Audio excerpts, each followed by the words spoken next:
Computerized Start is brought to you by my awesome patrons on Patreon, and by your tips and memberships on Ko-fi.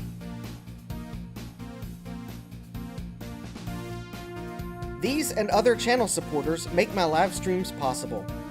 You too can become a channel supporter with tiers starting at just $1. And as always, thank you for all your support, including sharing, chatting, liking, and subscribing. Now roll that famous logo animation!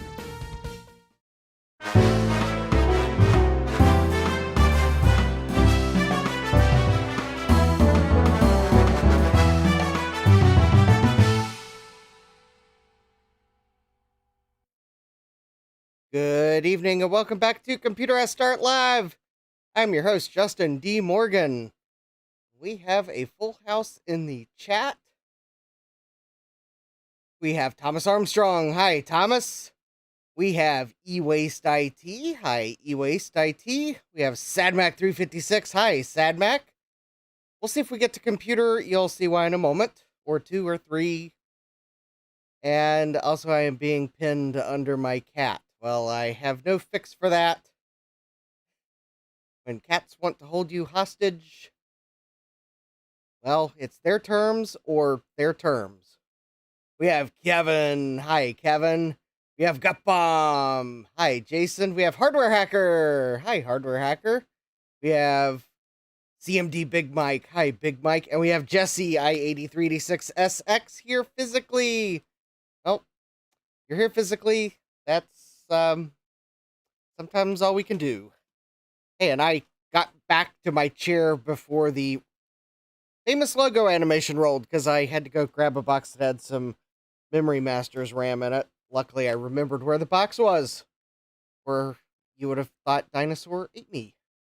All right, we've got a coffee goal. Link is in the description. And because you all probably have a sneaking suspicion I might have a few things in store, let's just go ahead and rip that Band-Aid off. Ladies and gentlemen, it's time for our favorite segment, Wheel of Regrets. Here's your host, Justin D. Morgan. Hey, who comes up with these titles anyway?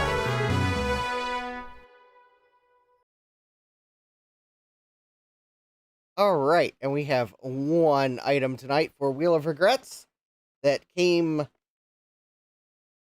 ground advantage in a FedEx box, but post office doesn't care. eBay bagels. It's Harder Hacker. Hey, who comes up with these titles anyways? Yes. So this item comes to us from, I believe, the grand state of Texas. So hi to all my eBay sellers and viewers in Texas. Comes to us from Stan She Computers, because they have a lot of things on their eBay store.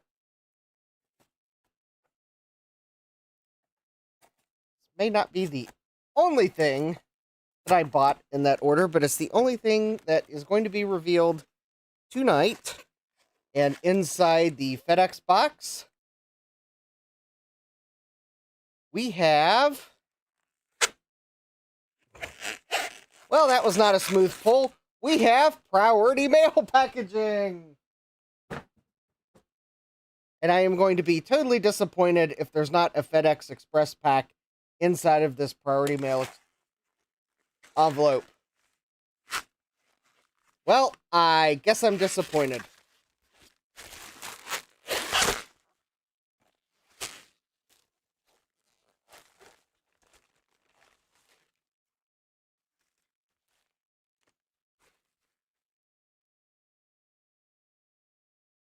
And unlike the Trident item I was hearing about when I watched V Westlife's last video, which I do need to go on the place where I buy the things I later regret and see if that item that he was reviewing is still available, because Trident, Jesse says, I legitimately don't know where Paul puts his inventory.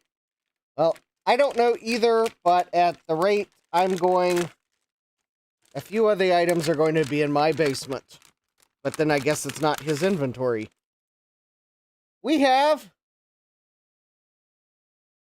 yes, a 3Com Etherlink 2 TP card. I believe the TP is for Twisted Pair. And it's an 8-bit Ethernet card. And it's got a ROM socket. This checks a lot of boxes here. Oh yeah, Thomas Armstrong says, oh, nice. Yeah, and you thought I was just going to reveal that I'd bought a Trident card, and look at that. It isn't. It's an Etherlink. These were like these were the Ethernet Ether cards. I wanted to say Ether card. Okay, that works. Ether cards you wanted back in the day. Assuming you weren't running NetWare, and then if you were running NetWare, you probably just wanted a generic card, but whatever. Hi, Joseph Morris. Welcome. Joseph Norris. Yes. Welcome. It will be awesome when everything works as it should. Yes. All right. So while I am thinking of it, I am going to the place where I buy the things I later regret. And darn it, those TV boxes are out of stock. I guess V-West Life, I should have watched his video sooner, but it was on my watch later. But yeah, I guess I won't be getting one of those Trident-based video capture boxes. Tartar Anchor says, right, it's the Ethernet card that sits next to the Trident card, yeah. Thomas Armstrong says, I ran Novell, was fun. Anyways, alright. Y'all probably know what that's for, especially if you saw my last live stream where I had the Model F keyboard. Alright, and now that we have gone through Wheel of Regrets, although technically the next 3 items we're going to look at are technically former Wheel of Regrets entries that are currently in regret status. So, I guess without further ado, let's welcome back some regrets that are going to look awfully familiar, and you all are going to say, but these aren't computer. And anyways, without further ado, let's start with this first one right here. Does anybody recognize that board?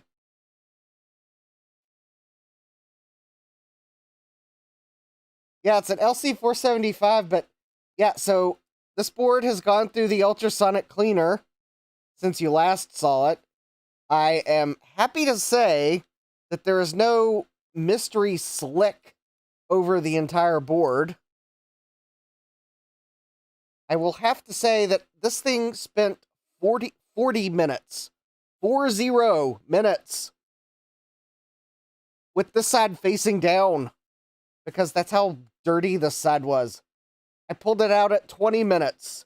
And it looked like there was like a really fine silt that was coming out from under the processor socket. So I put it in for another 20 minutes. It was like, this thing was really bad. Yeah, it's...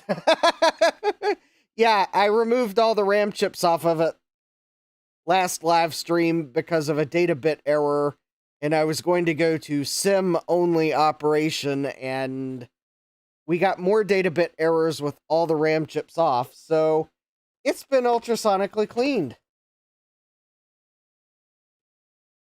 And the reason we're doing this is because Jack sent me a new test version of Reconnaissance. So let me turn on the smart outlet that's connected to power. But also, let me go grab the new version of Reconnaissance off my NAS.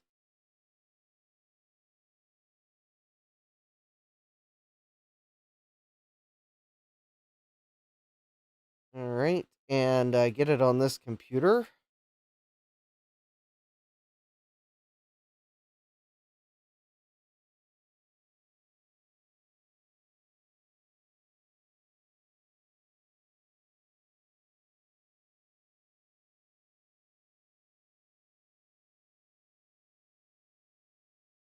All right. All right. So let me go ahead and. Ooh, there's some more Macs in the model list, but Jack has implemented a new test for me. E-Waste IT is asking, did that thing fit completely in your ultrasonic cleaner? Actually, my ultrasonic cleaner is big enough that I actually had two boards side by side, and there was still enough room for at least half of another of these. Fully laying down on the basket. Oh yeah, yeah, not to like give away the fact that I have more than one freshly cleaned LC475 logic board, but well, look at this looker here. Now, granted, I haven't fully recapped it yet, but it looked pretty good too, don't it? I have an ultrasonic cleaner that is no longer available for sale. Yeah, no, it looks clean. So I actually had a short posted on my channel that was showing off my ultrasonic cleaner. I actually took the short down because it was getting views and you can't buy the ultrasonic cleaner anymore.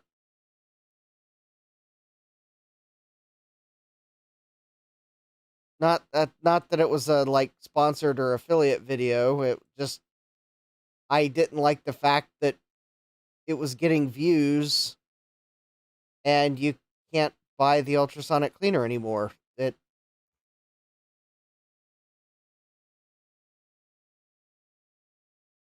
but I guess the one I do have it's from DK Sonic. But yeah, you can't buy it anymore. They're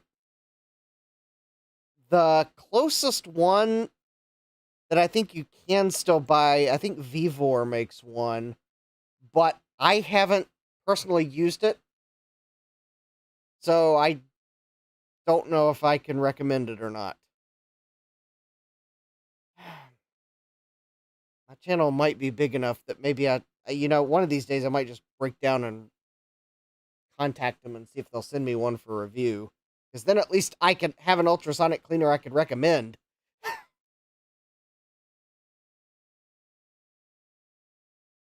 Thomas says I have a V4 30 liter, works great. Yeah, and Hardware Hacker says, yes, I believe Vivor did make ultrasonic cleaners. Yeah, but I've not used it, so. But yeah, so I took the short down because you can't buy the ultrasonic cleaner that I have anymore. I think I've got the source videos, so I might re-edit it because the short was telling you that you can get it from Amazon. Links in the description. And if you go follow the link that was in the description, I don't think you get a uh-oh, we're sorry. Or I guess for Amazon, it'd be more accurately a ruh-roh, I'm sorry page. But it's like, this item is currently unavailable, and I don't foresee them restocking it because it's been currently unavailable for at least 6 months now. But anyways, so yeah, I probably took my highest watched short down because you cannot buy the product that I was showing off in the short.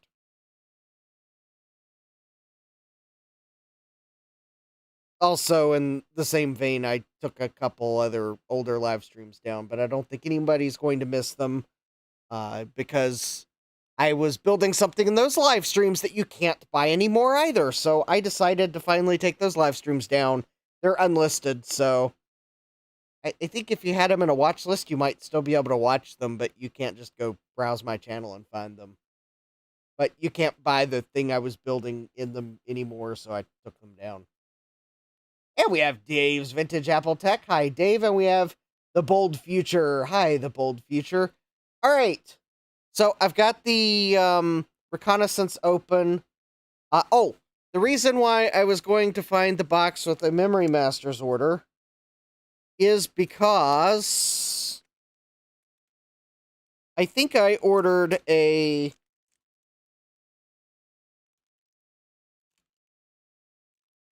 Well, I thought I ordered a memory module for my LC475. Hold, please, while I actually confirm that there is actually a memory module in this box for my LC475. Nope, it's not that one.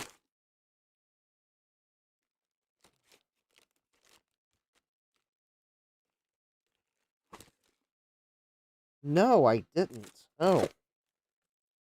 Alright, oh,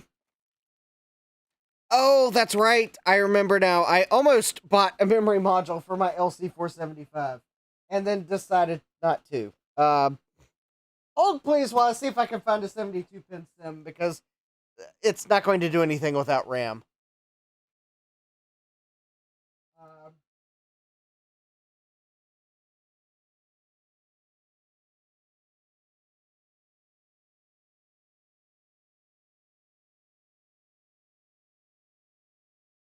Trying to think where my best chance of finding a 72-pin sim that works is. I mean, we can try this one, but sometimes I have to beware random sims that are just laying on my workbench. That doesn't necessarily mean they work, and there's a good chance that means it actually doesn't work, and I just haven't bothered to throw it away yet. It probably doesn't really matter what it is. I think the board needs to have some RAM to have a chance of... I mean, it's possible that the board will be functional enough to try to run diagnostics without RAM, but I'm pretty sure all the meaningful diagnostics probably require there to be some RAM in the system. Alright. So there's that. That's like a 4 or 8 megabyte sim. It probably is compatible. I do also need to put some VRAM in the system. I have been told that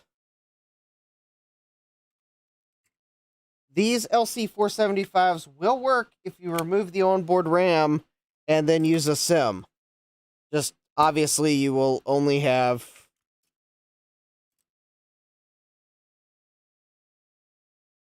the memory on the sim. Also, I'm trying to find where a VRAM sim went to. Okay. All right. Oh. No. The CPU I'm going to use is not a full one. I have a full one for this for the 475, but for testing we are going to use the 68 LC040. So there's no FPU, but it does have an MMU.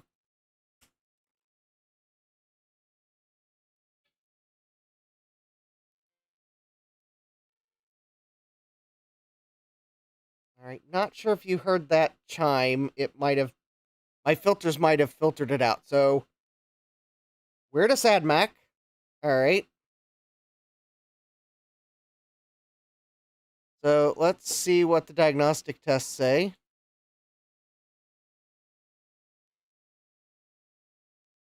Oh, how annoying.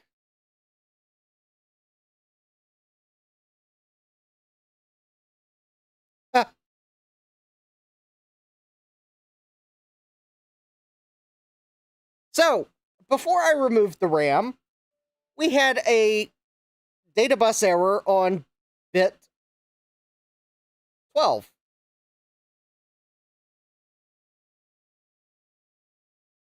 This board is very, very sad now because apparently after removing the onboard RAM, we have data bit errors on data bits 0, 4, 11, 12, 15, 17, 18, 19, 20, 22, 23, 25, 26, 27, 30, and 31.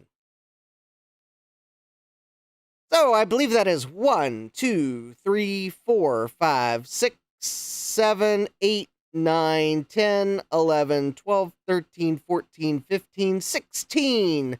16 little bad data bits. Thunderclap.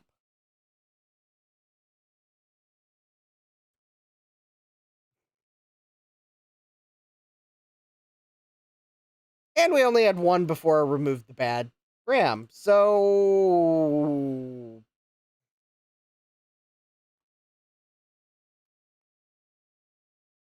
I would like to thank Gutbomb for sending me a parts LC475 board that's on its way. But if I need more parts, I may have another parts LC475. Because quite honestly, and I think that's a consistent list no matter what sim I've tried to put in here. Because I actually had a couple others out last night, and I mean, unless I manage to like get low melt solder all up under that sim slot,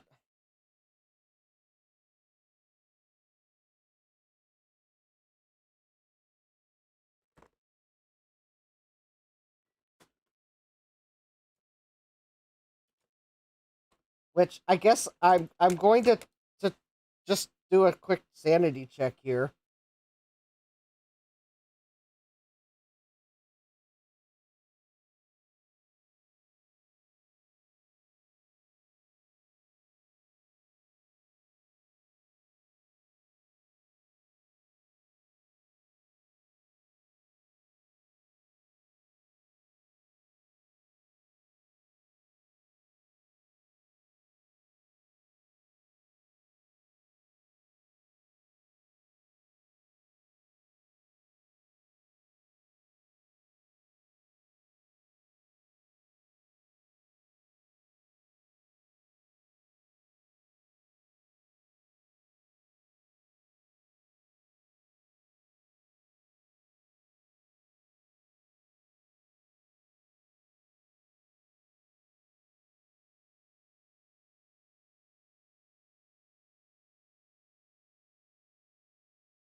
All right, confirmed.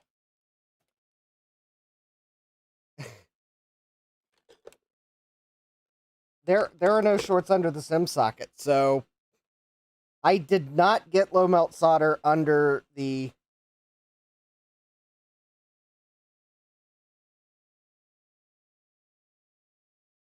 sim socket.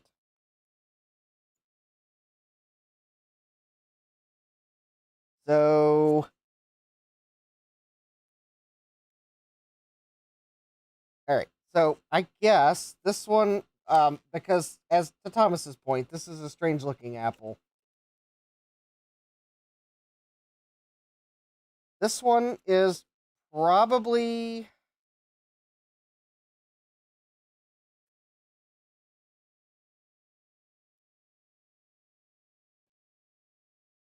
quite honestly, probably not going to be repairable. Yeah, it's the one with the bad data line 12. It now has a bad data line 0, 4, 11, 12, 15, 17, 18, 19, 20, 22, 23, 25, 26, 27, 30, and 31. And I counted it. It's half the data lines. Non-contiguous. All I did was remove all the RAM chips. So there is... Harder Hacker says, no shorts, eh? What about other garments? Okay, I know. Bad joke.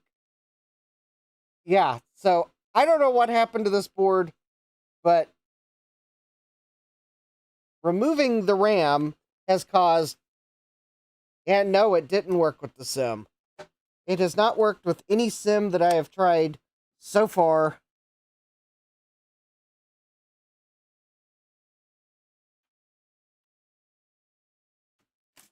Thomas says, it's fine, just the MMU is mad. Yeah, I'm gonna make a note on it and like 16 bad data bits.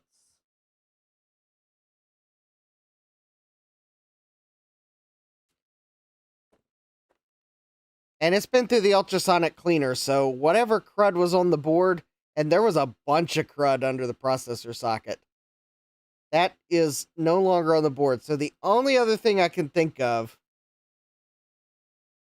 and I'm not going to test it tonight. Yeah, oh yeah, you can see my question mark survived the ultrasonic cleaning. Is some of those resistors are bad, because I suspect those are resistors on the memory lines. Or, yeah, on the data lines. It's like the only thing I can think of on this board. Or that, like, that chip has failed, but...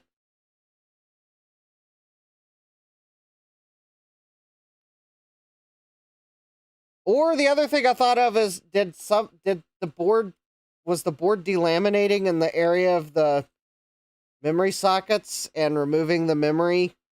Did that cause the board to delaminate more? I mean, I don't know how you would tell if the board is starting to delaminate in the middle, but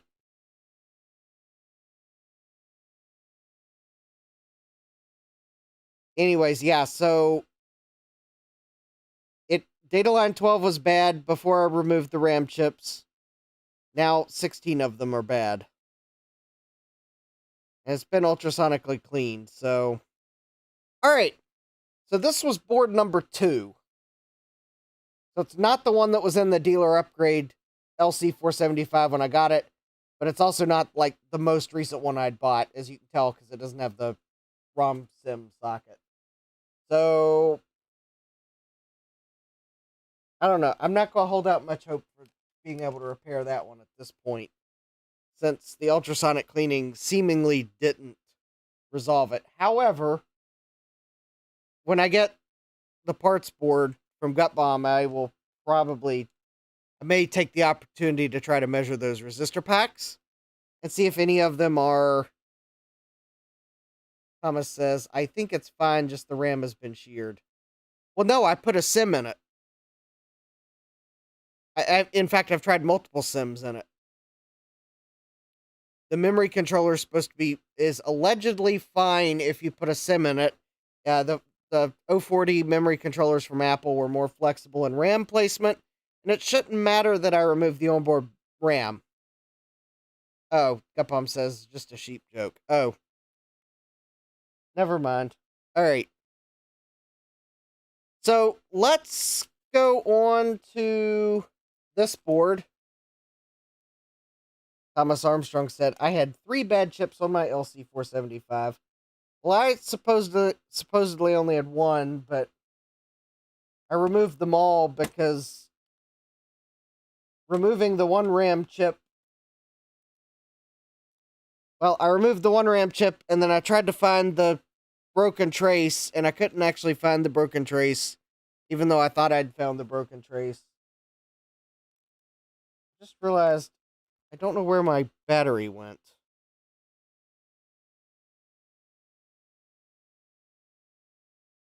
Actually, it doesn't matter for these first tests. Okay.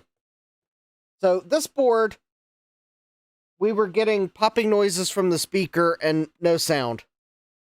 Now, we're going to get to the no video board last.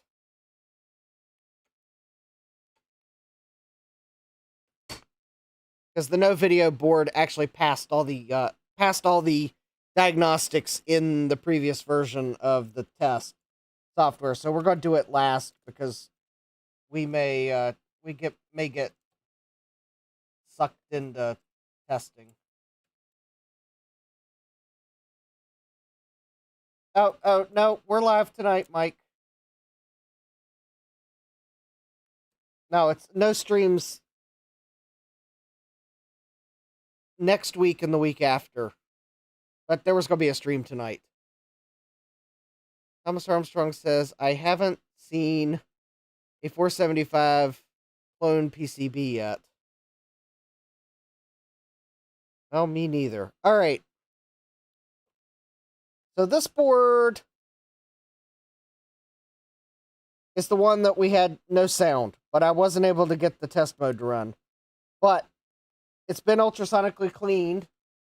Maybe there was some crud underneath the chip that was causing issues. I've seen ultrasonic cleaning make boards miraculously start to work. I do not know where the battery has gone. I don't see where I laid it down on my bench. Obviously, I chose a poor location. I think for what we're doing, we'll be fine without the battery, but if I start to have trouble, I'll just find another battery adapter, and I've got more CR2032 batteries. All right.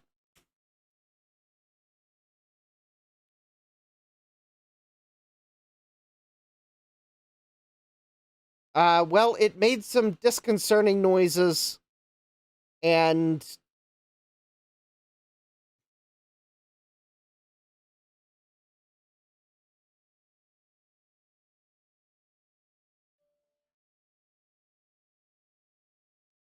it's probably not in diagnostic mode.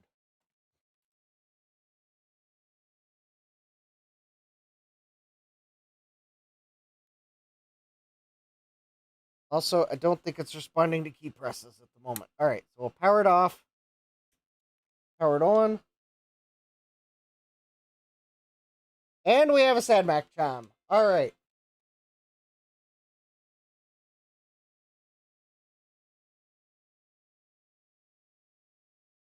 We have a continuous SADMAC chime. Oh, it stopped after like 4 chimes.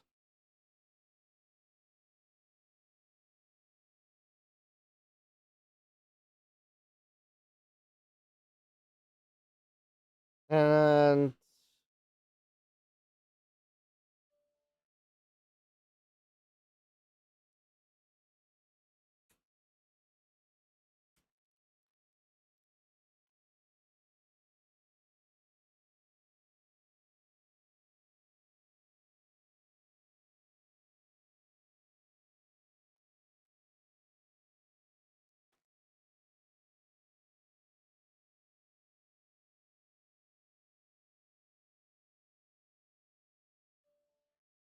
it's not responding to diagnostic mode.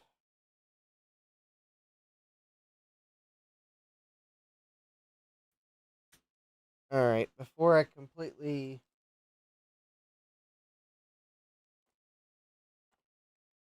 this is the one that I replaced the serial controller on because there was crud underneath it.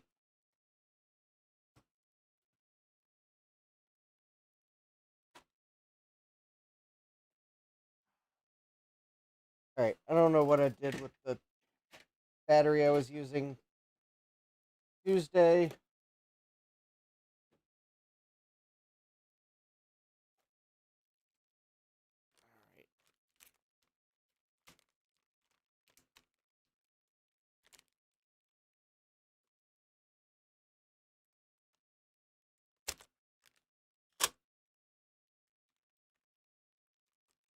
I I I I I don't like jump starting these Macs.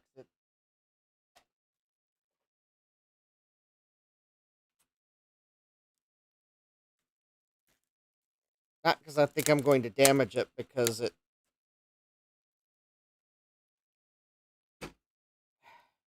just want a repeatable and reliable method of powering it up.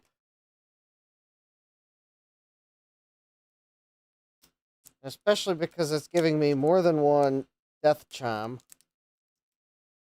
I want to put the battery in and try to remove as many reasons as possible as to why it might be not happy.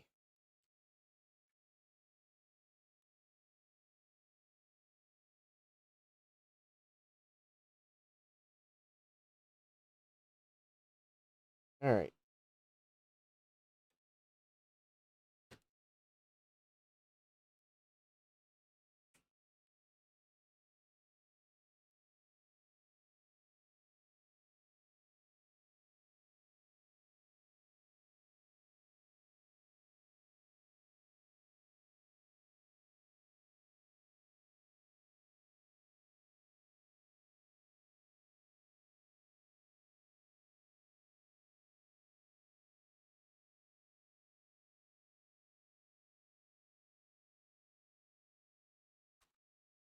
It's just repeatedly death chiming.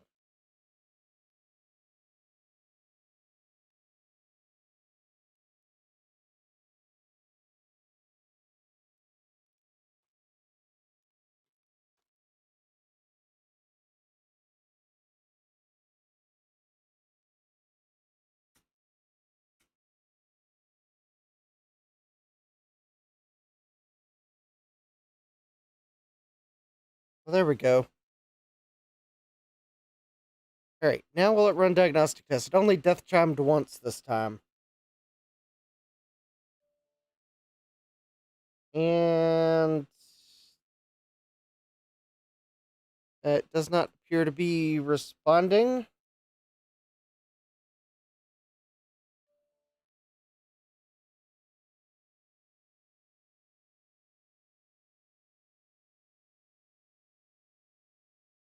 It is not responding to diagnostic mode.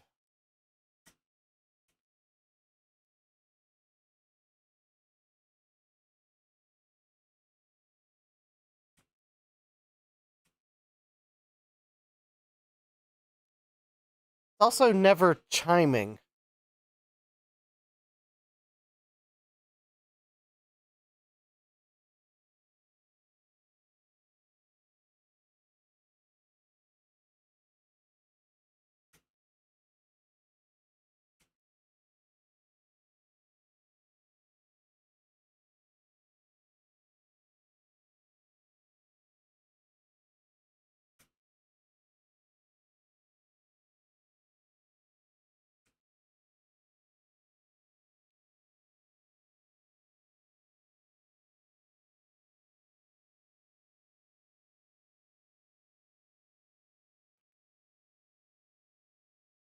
Well,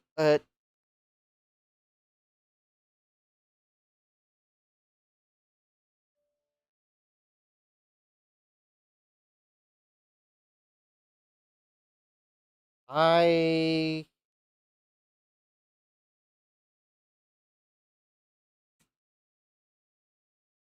don't know what this machine's problem is.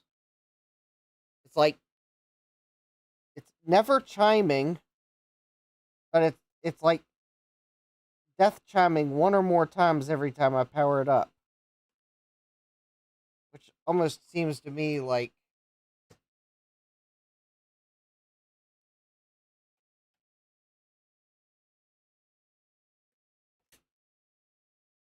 alright, I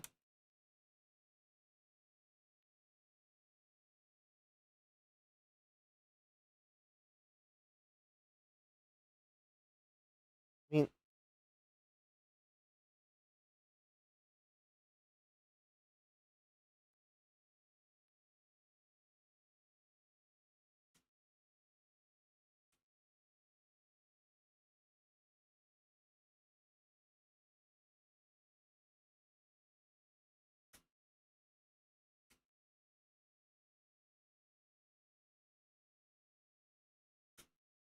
yeah, it's just like going to an immediate death chime.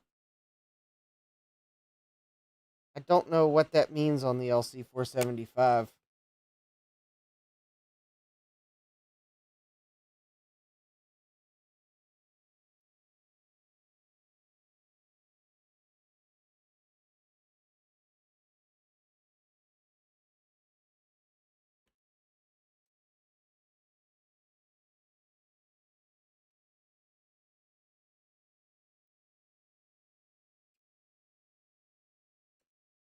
I mean, I guess theoretically that means it's executing code.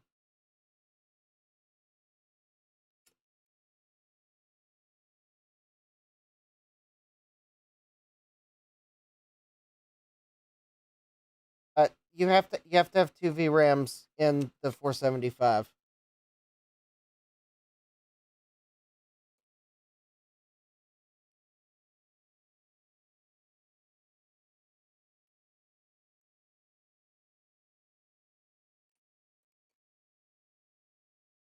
The 475 will not work with one VRAM. You have to have two in. I mean, I could try to make sure I. Death Chime is a Sad Mac chime. It's the two names for the same thing.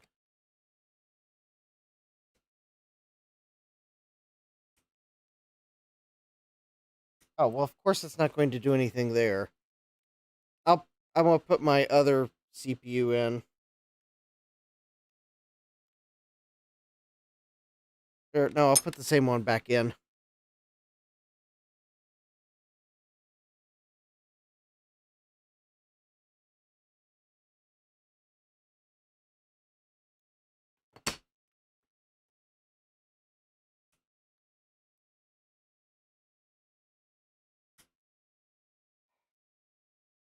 I mean, I could try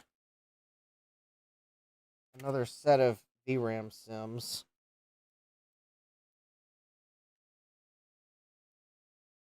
I guess I could put some contact cleaner.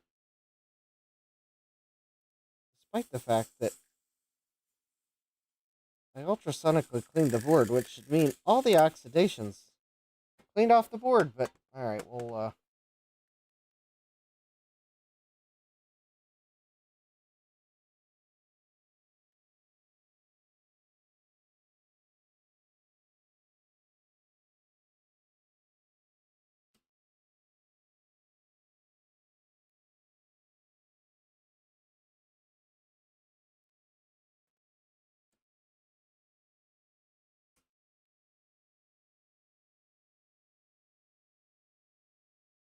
oh, that was different. I got like a little partial death chime and then it stopped.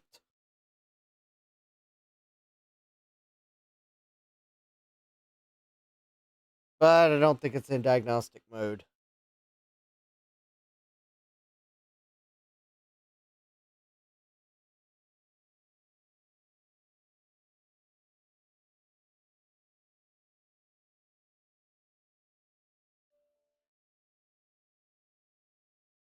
Nope, didn't respond. Alright.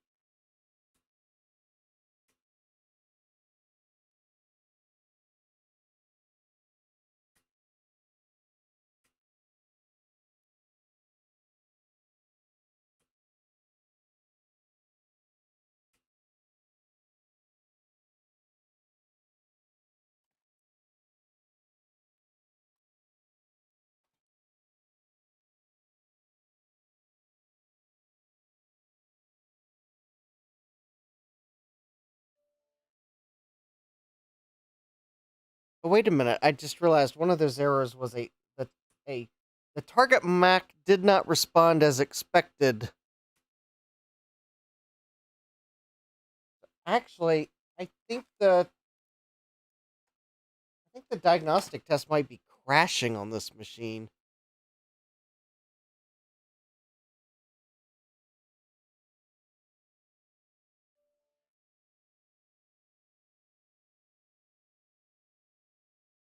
All right. I'm okay, so I think this board is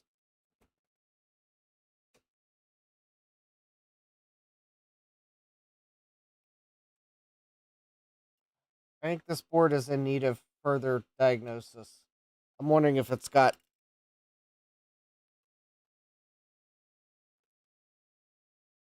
bad RAM. Oh, bad RAM. I may just need to finish recapping it. Maybe there's.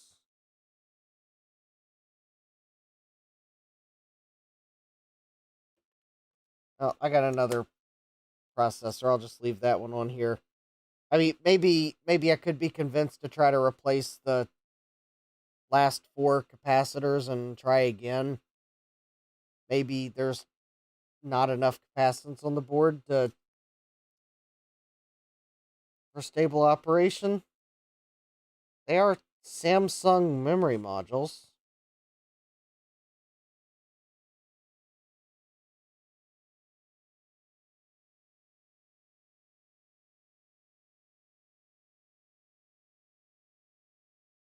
All right, let's try the one last board that I've got.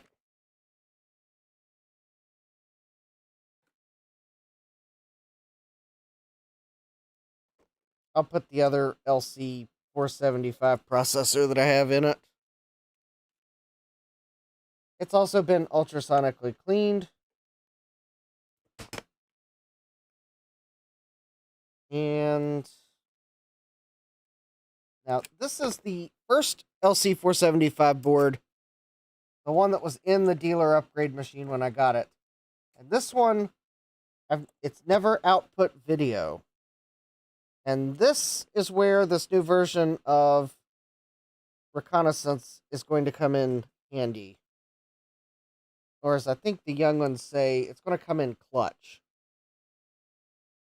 Oh, that seems so awkward for me to say. Okay.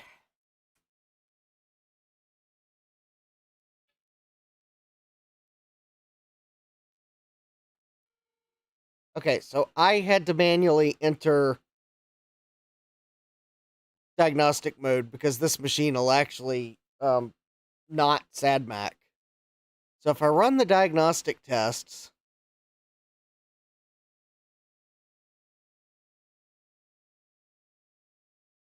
it's actually going to, or at least it was passing all of them.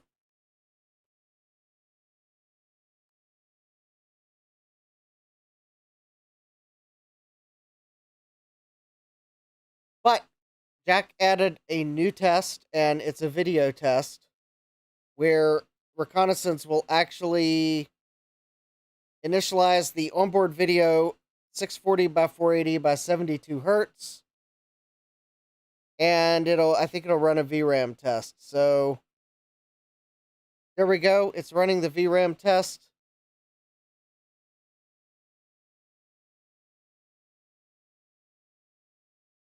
Completed. You should see alternating black and white vertical bars.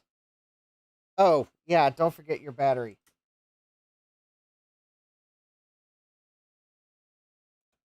Actually, I think Reconnaissance can initialize the video without the battery in place.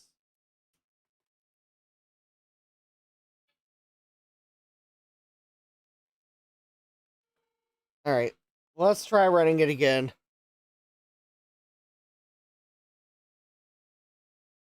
I also know Jack was using his Quadra 605 and not having any trouble, but he didn't have a battery installed, and it got to a point where he then started having trouble. I think it's because he had turned it off just long enough for caps to discharge. So I've got a battery in. It should be a brand new battery.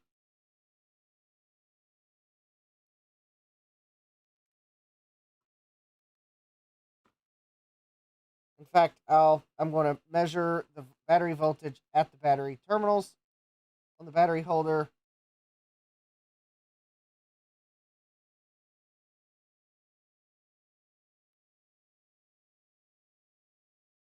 Oh, wow. And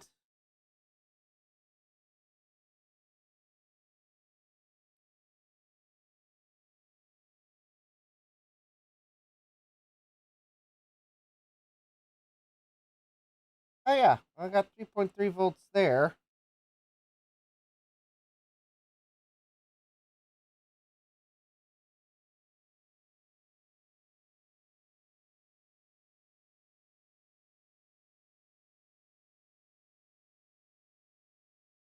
Hold on.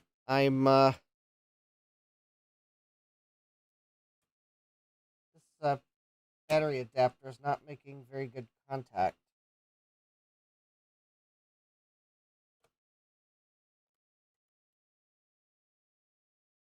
All right.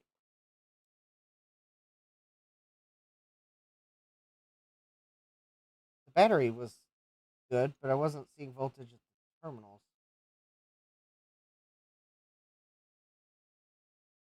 Oh, there we go. Alright, it's making contact now. Alright.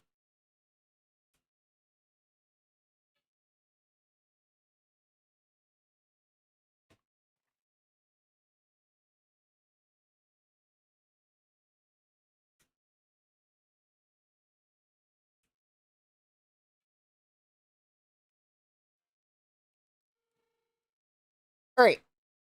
So we got battery voltage now.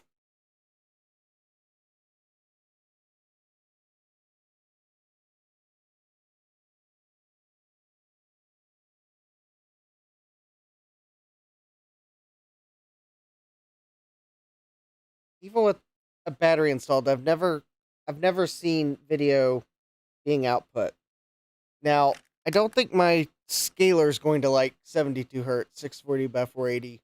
And I may need to change settings on this adapter. It may be set to something that's not compatible with the video mode it's trying to initialize, but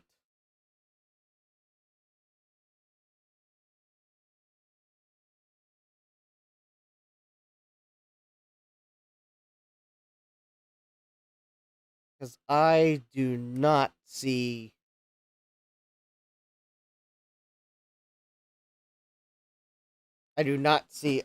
anything on my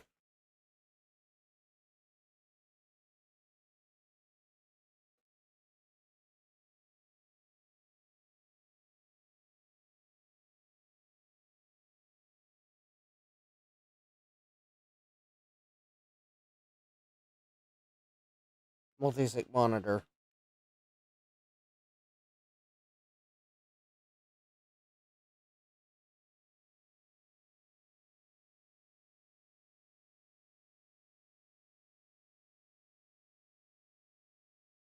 All right.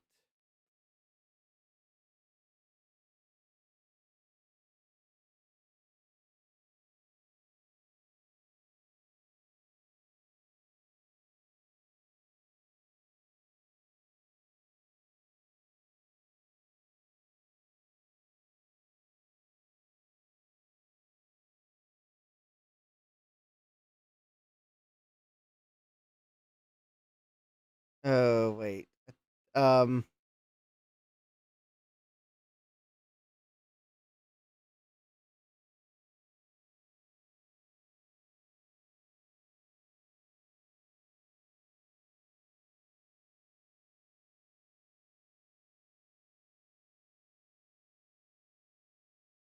all right, I'm checking the switch settings.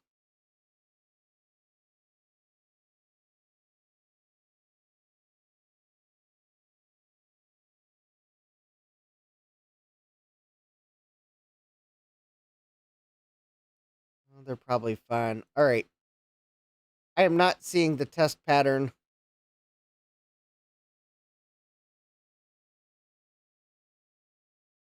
I have a blue SCSI, but I I don't see what the point of booting with a blue SCSI is if I have no video, because I will have to unsafely power it down if it does boot. And I can't use an LC475 headless. The guides I'm looking at don't have a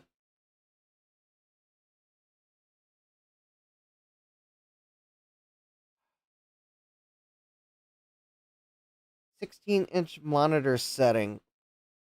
Well, the 16-inch monitor setting says it's... Oh, never mind. All right. 245... 2458. All right.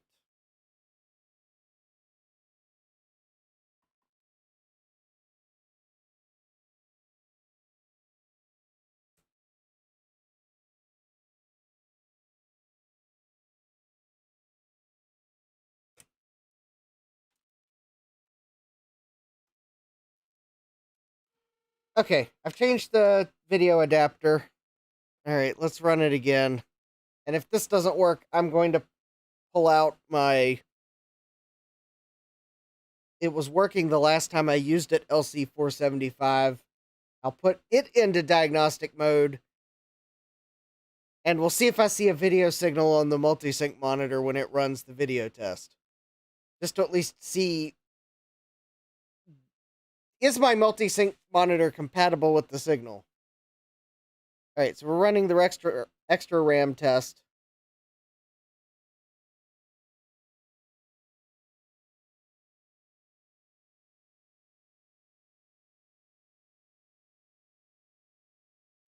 VRAM test.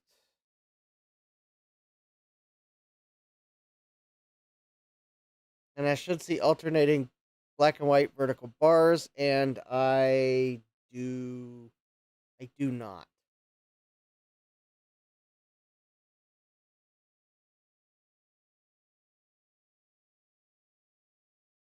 Right? I think this is the point where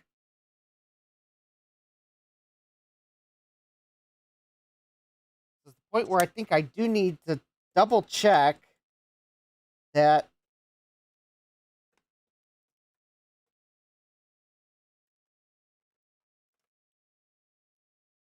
I should be able to see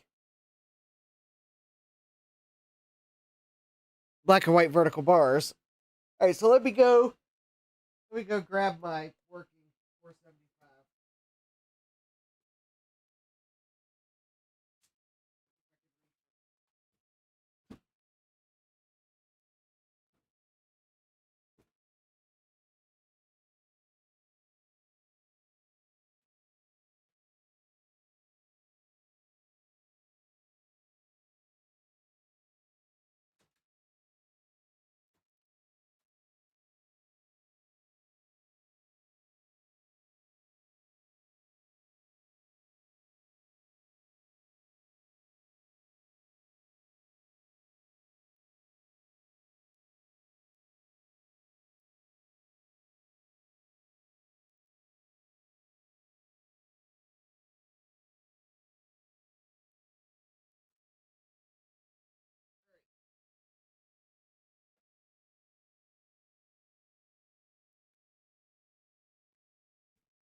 Okay.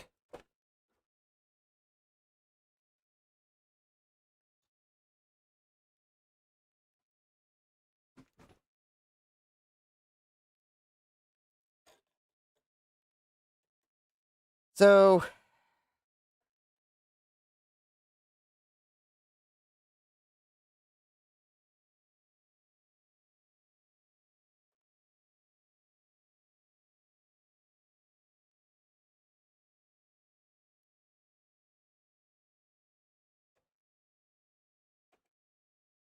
all right.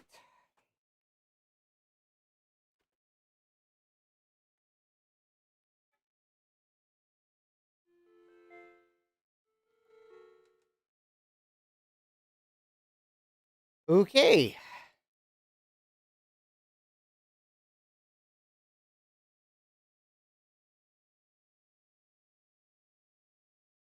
Oh, I must have swiped the SIM out of this computer at one point.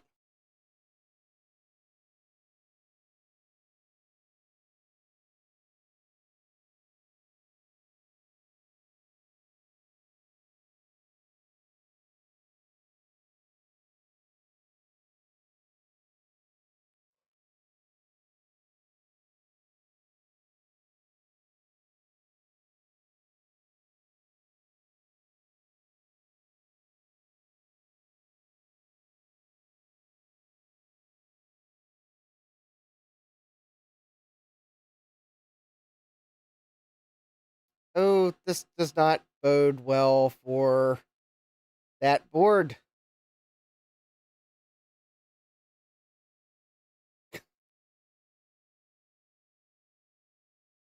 Guess we can quite clearly see the black and white alternating bars from the that's the window behind reconnaissance is the preview window for my capture card. And I can clearly see the bars on my multi-sync monitor. So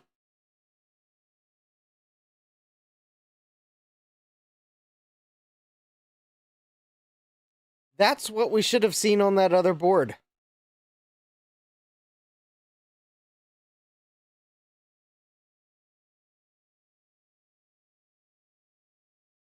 I mean, there is one thing I could try.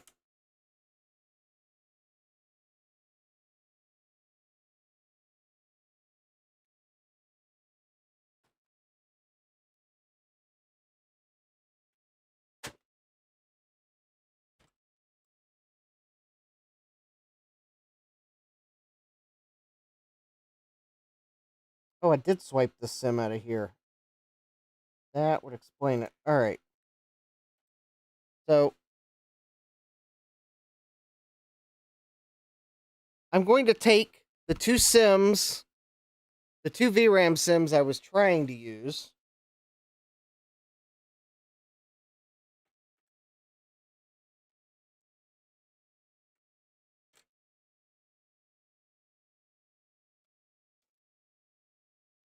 Oh, look, I just realized I've swiped the blue SCSI out of this computer too. How convenient.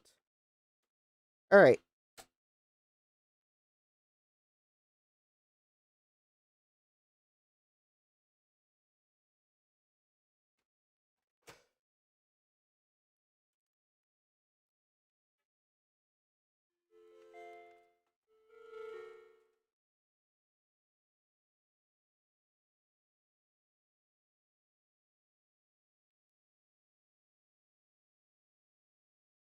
Okay, so these are the VRAM sims I was trying to use. Let's make sure they work.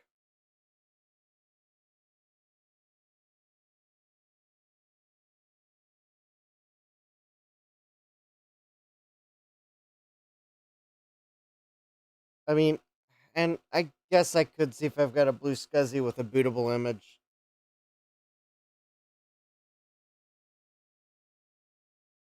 In fact, if this Mac had its blue SCSI, I would have swiped it because I know I have backup images of the image.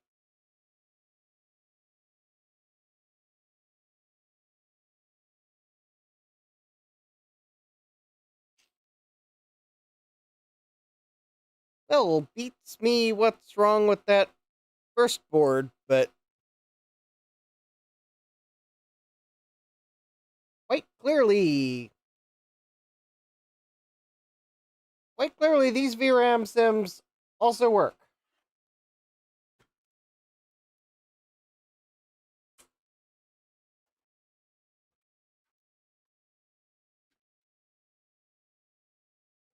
I I thought that was the case.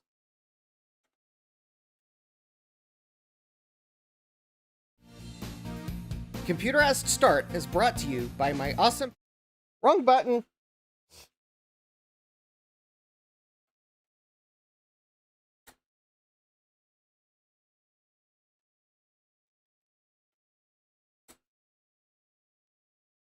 Hey, there's one other thing I was tempted to do. Okay, so this is the sim I was trying to use.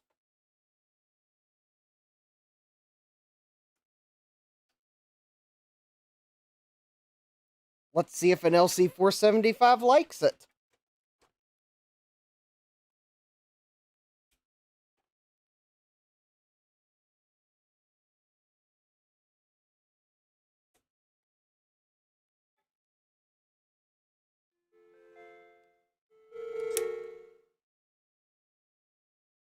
Alright.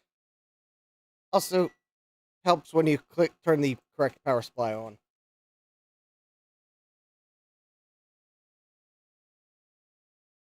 Okay, that was a 4 megabyte sim. That's good. It passed the data bus test.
Well, no.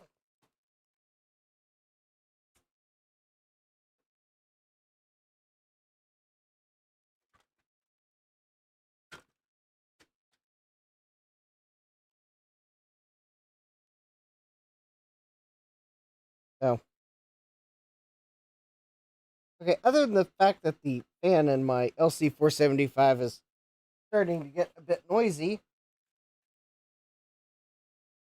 this 475 works very nicely.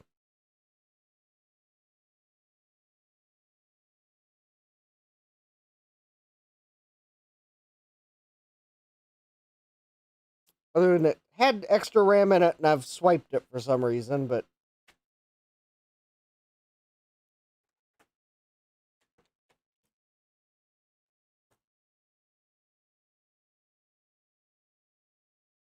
yes. Alright, so I guess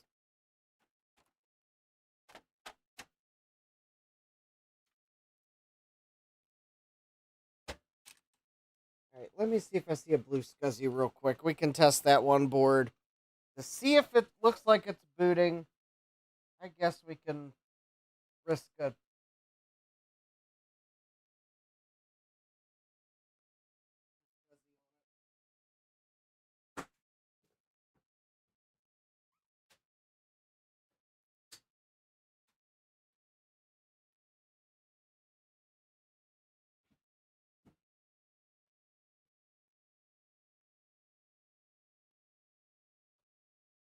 guess my problem with trying to, well, actually, I don't know that oh, that'd require me to find a SCSI cable too.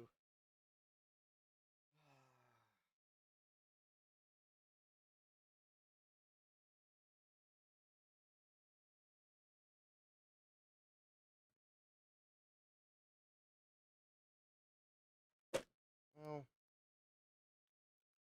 the blue SCSI's the easy part. It's finding the SD card that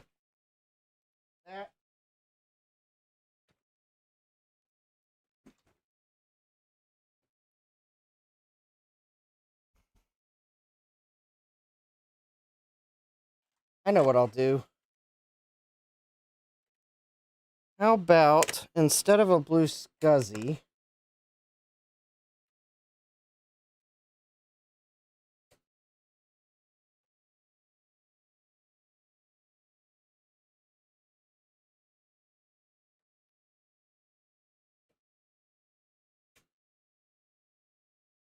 if I can find it.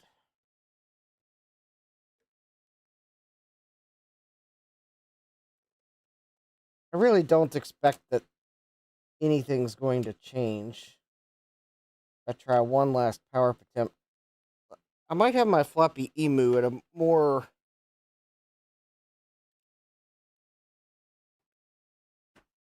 This is a quarter after 11. I knew this would be a time sink. And yet, I let myself fall into the trap. Alright.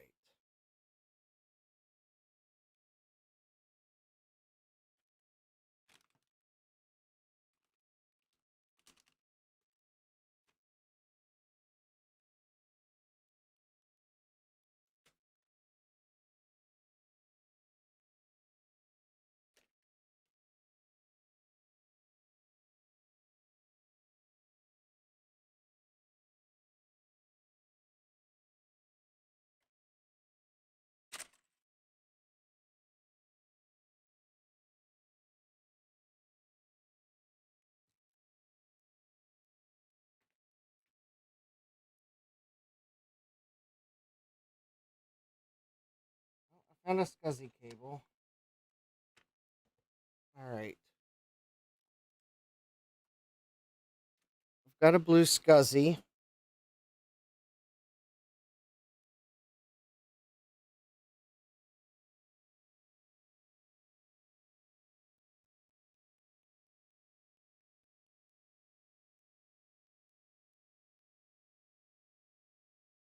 Hold on. Let me see if I can find a blue SCSI that's already configured for booting.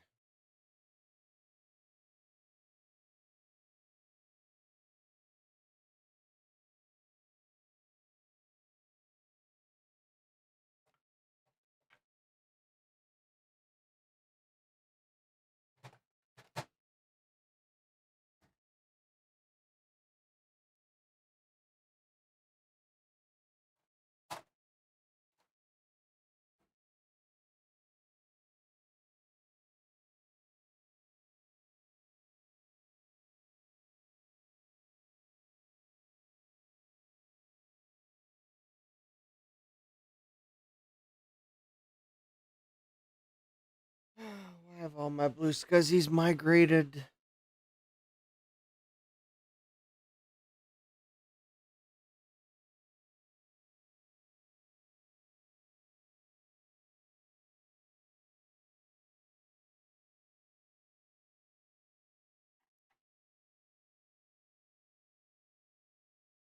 Tell you what, we'll do something better than a blue scuzzy.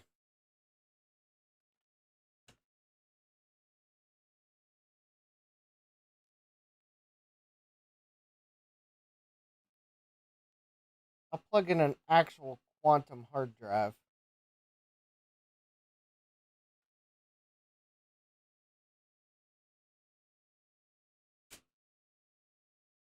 I'll be able to hear the head seek. Hopefully. Potentially. Alright.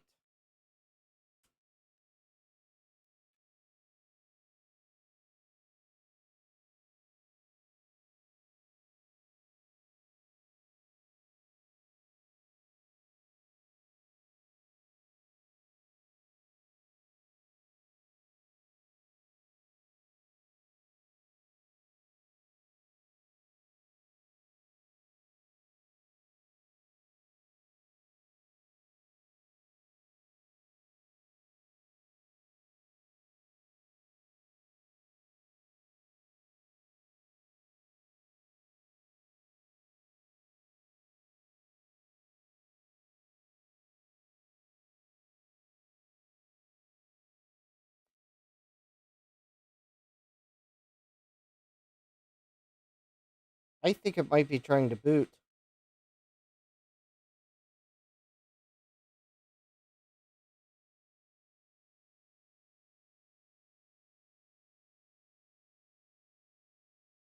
I don't think it's going to boot from this hard drive. I think the macOS is the wrong version, but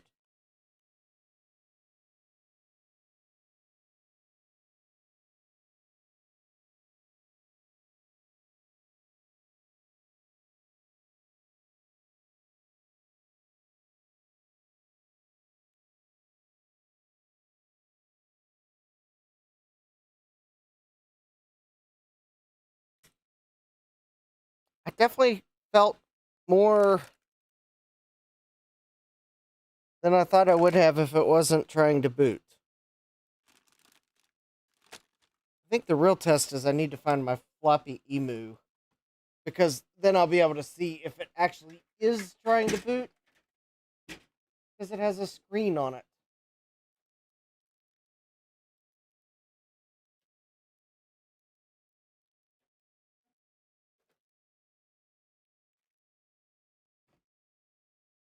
But I don't know where it's gone.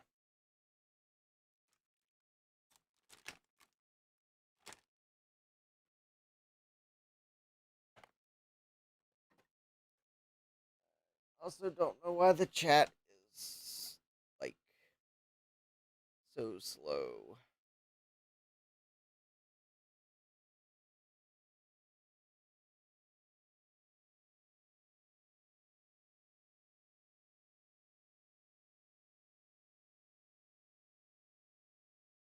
Oh, did the chat stop working in OBS? Yes, it might have.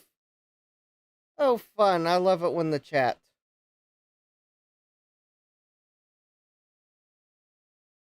Yes, I've apparently not seen any chat messages in the past, I don't know how long. Because the last chat message I have in OBS is Thomas asking me if I have a blue scuzzy. Jack's. Oh, hi, Jack. Welcome. No, it's not computer. It's an LC475.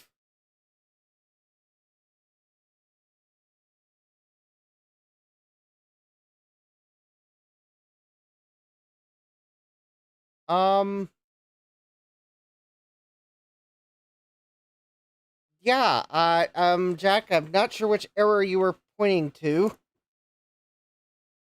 Thomas is telling me video's not making it to the connector. Yeah. I pulled out the spinning hard drive. I mean, it felt like I was trying to boot from it, but it'd be really nice if I could remember where I put my Floppy Emu. It's probably with the last Mac I was using it with. When did I? Oh, it's probably buried. Who knows where on my workbench.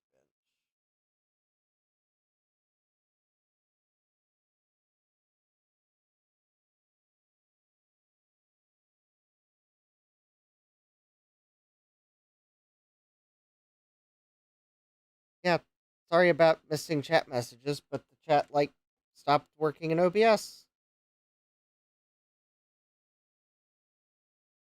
Oh, and now OBS just decides to give me a dump of the last 20 minutes of chat messages. How lovely. Yeah, almost 25 minutes of chat messages. Okay, so the chat in OBS is working again. So, I guess Jack, the recap of the boards. So, let's go in. All right, so board I worked on Tuesday and removed the RAM. All three boards have been ultrasonically cleaned and dried. I had to use tap water, but it seems like everything got. I had to use tap water for the rinse, but it seems like they're clean. Anyways, so this board still has 16 bad data bits after removing the RAM, so something really weird is going on with this board. It had one bad data bit with the onboard RAM, and now it has 16, and I did check, there's not shorts in the SIM socket for anyone that thinks I might have gotten low melt solder under the SIM socket. The adjacent pins are not shorted, so I don't think I did. Something else is going on with the board, so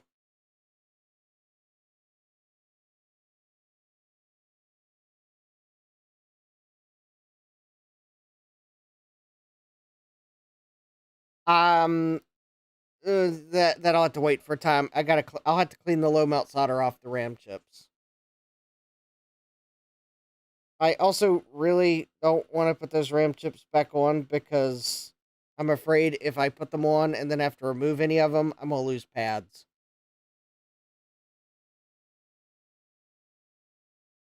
So I'm kind of hoping maybe I can find a way to test the RAM chips before I solder them back on. Just in case. But yeah, something's going on with this board. And I don't know what it is. Alright. Okay, so this is the one that it was making popping noises, but I couldn't get into diagnostic mode. Alright, so it's actually, now that it's been ultrasonically cleaned, I'm actually getting death chimes out of the board. In fact, actually, the death chimes are repeating. So sometimes you'll get a fraction of a death chime, sometimes you'll get 6 in a row. But it doesn't chime, it just goes straight to death chiming.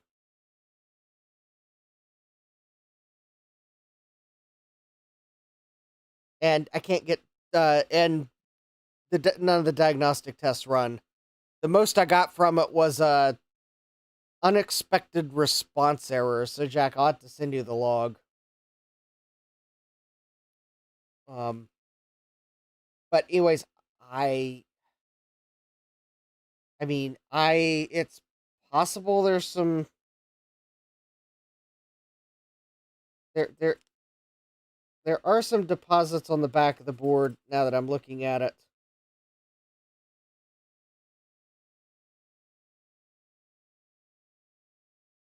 Jack says, that sounds like bad address or data lines to the ROM. Yeah.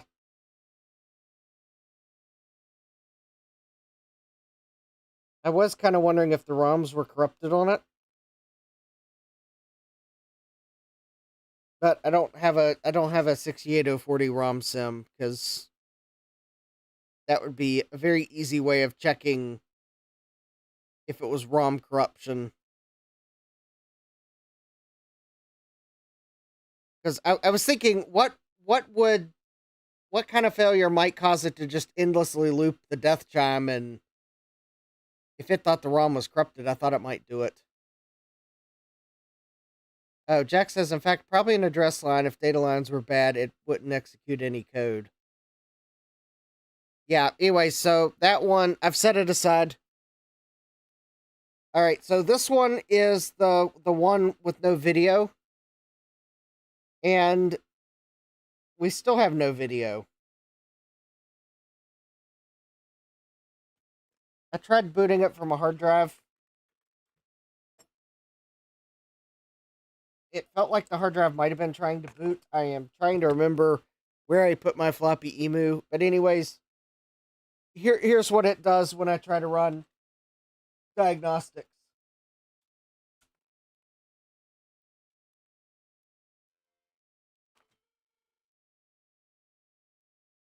Oh, and I did pull out my working LC475 to double check that the scaler and my multi-sync monitor could display the test patterns. So I do know that the test patterns should show up. But yeah, we get no video, but the VRAM test passes, and I get the message saying you should see vertical bars.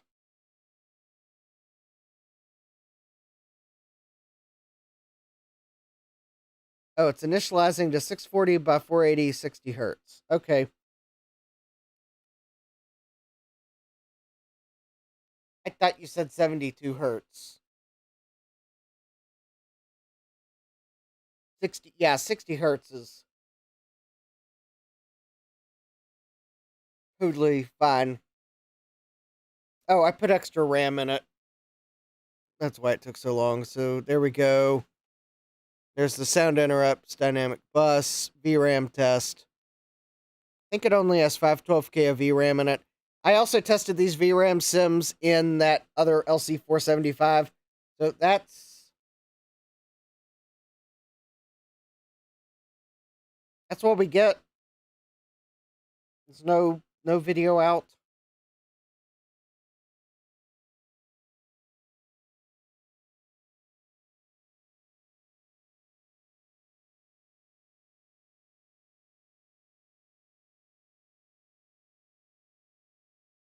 So I'm thinking there's a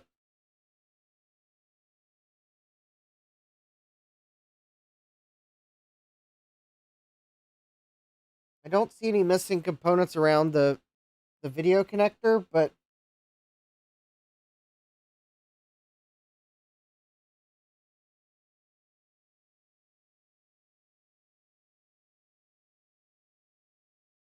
yeah, I'm stumped. I don't know what's wrong. I'll have to probably pull up the schematic and check components to see if any of them are out of spec. Access to make you maybe broken or bridge trace to the video connector.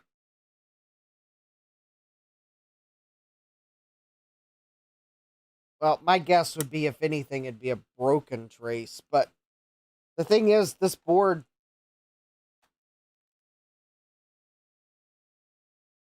is my best bet if I can get video to work. Because I think it's trying to boot from a hard drive.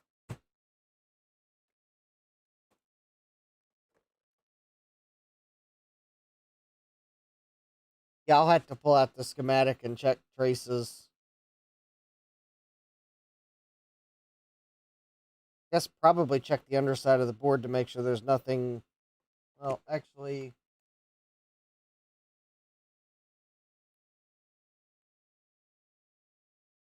well, not that this is necessarily the best one to check for components that have been knocked off, but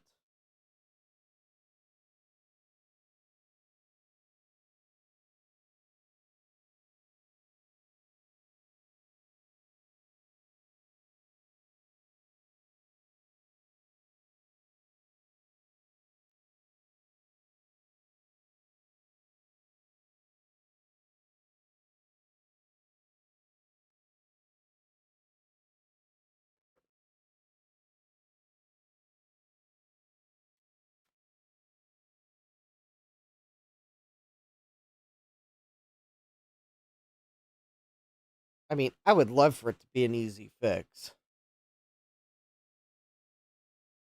But considering I've bought 3 LC475 logic boards to try to get my second LC475 working, and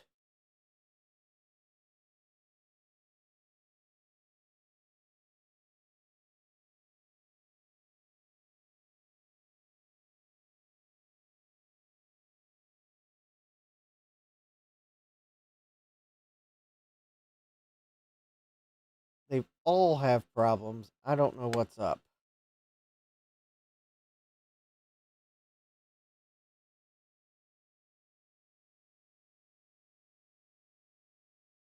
Jack says, "Oh, it's probably an easy fix once you know what it is." Yeah.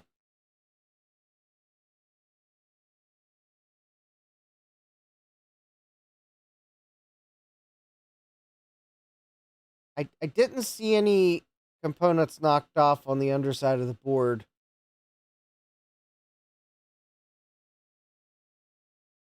Well, that one kind of got installed sideways at the factory. That means this one's Steve Jobs rare. Sideways component. Only one like it in the whole world. Mike says it's probably something obvious, but we're looking for something hard.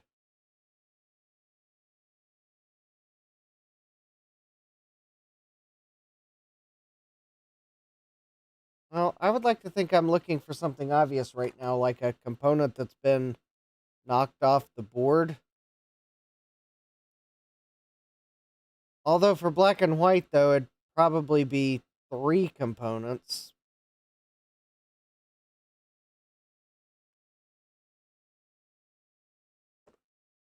Because it would be.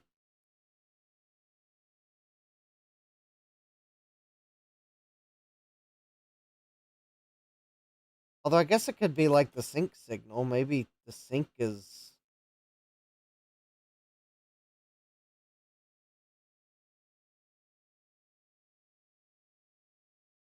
Yeah, I don't think we're getting to computer tonight. I sidetracked the stream.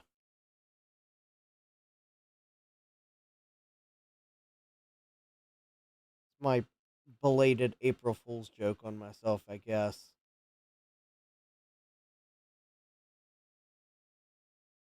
But these boards are clean, and I wanted to test them, and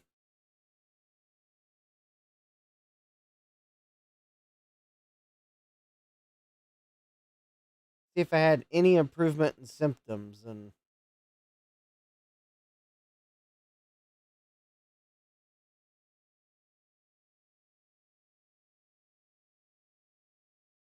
my oscilloscope is not buried. However, I have no room to set it on my workbench.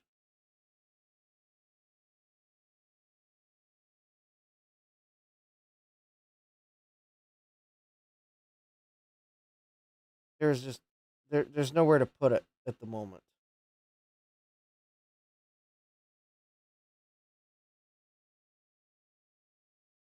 And Sad Max says, as far as I'm concerned, this still fits the theme under the logic of, well, it's an Apple product.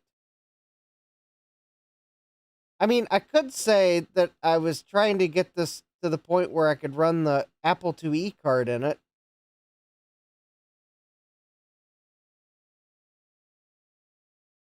Because, I mean, I could put an Apple IIe card in it. It is compatible.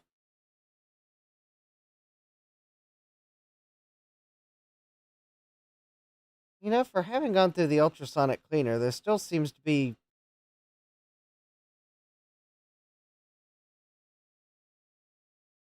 flux on some of these solder joints. I'm presuming that's old flux.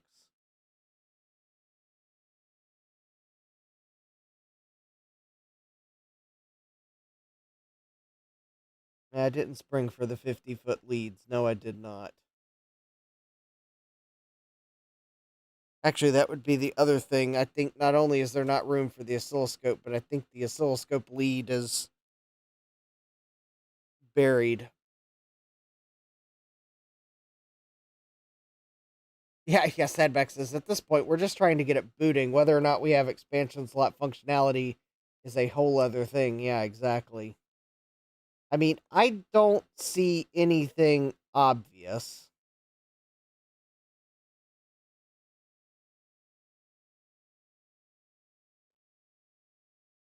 And I think the video circuit is over in this corner of the board.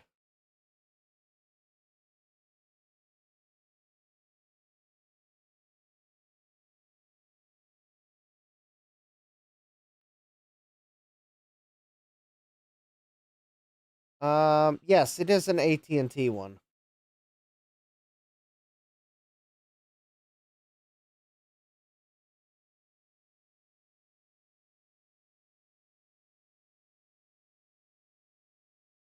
In fact, two of these three LC475s have AT&T ones.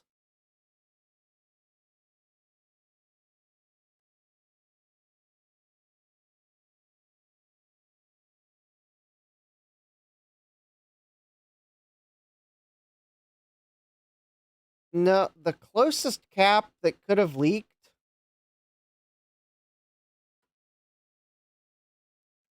Let me remove the sim I put in it. The closest cap that leaked, I guess I'll go to overhead view. Maybe someone will have an idea.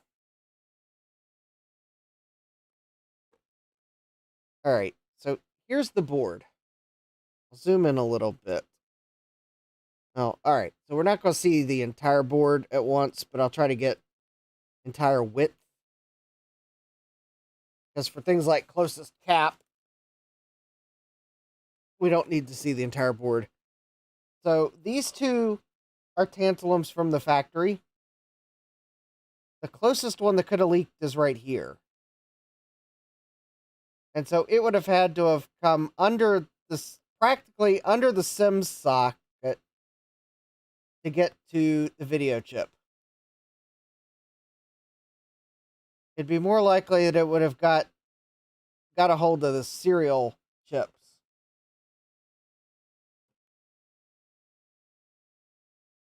And they look fine. So I think the video chip is unlikely to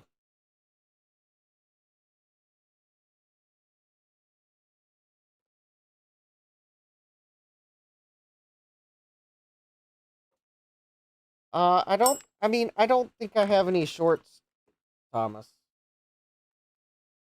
But I'll check them.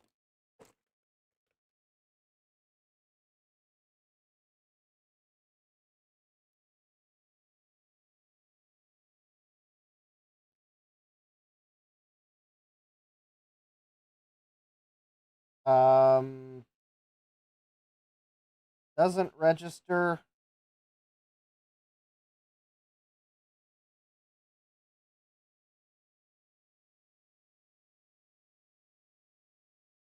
And 500 ohms.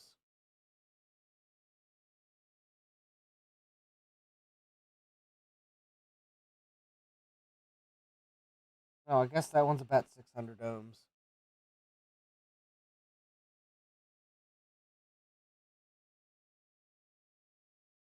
I mean, they're fairly high resistance. I don't think there's.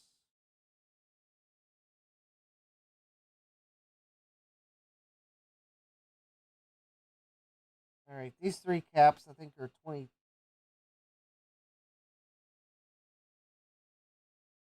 21 point like 7. That one was 21.9 and 21.9. So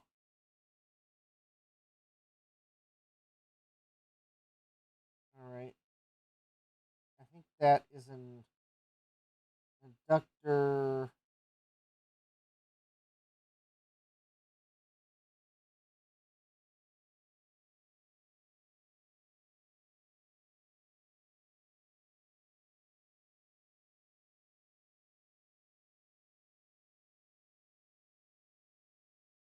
Yeah, we got continuity through those. Yeah, it's U18. Yeah, the silk screen's right on top of Avia, but I'm pretty sure that's U18. because that's U22, U21, U17. Yeah, I think that's got to be U18.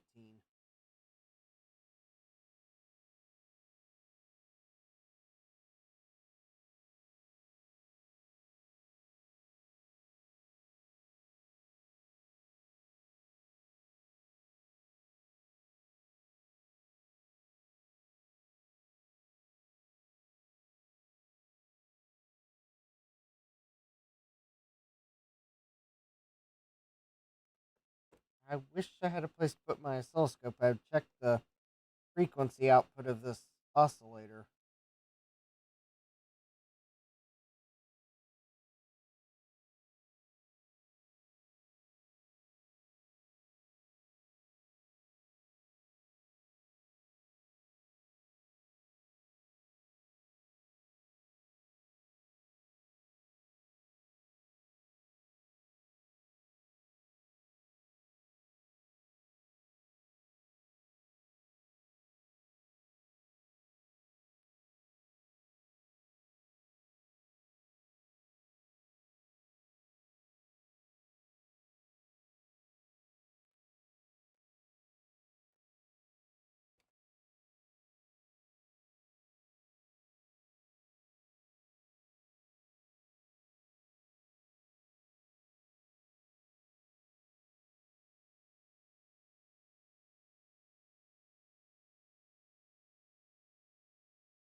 Next says trying to figure out where the dot clock source is that goes to pin 38 and 39.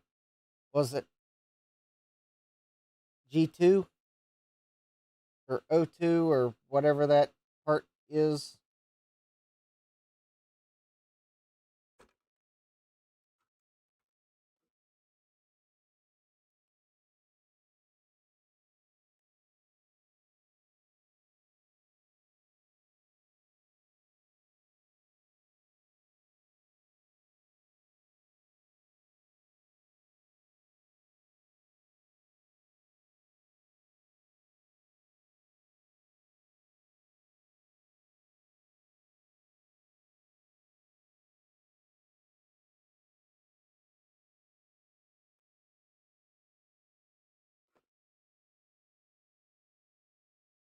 It's U17 and there are a few resistors in the path. Well, I don't know. I don't know where pins 38 and 39 are on that chip because it's got 17 pins. And while there's a silkscreen dot on the board, I don't see a um indentation on the chip to tell me where pin 1 is.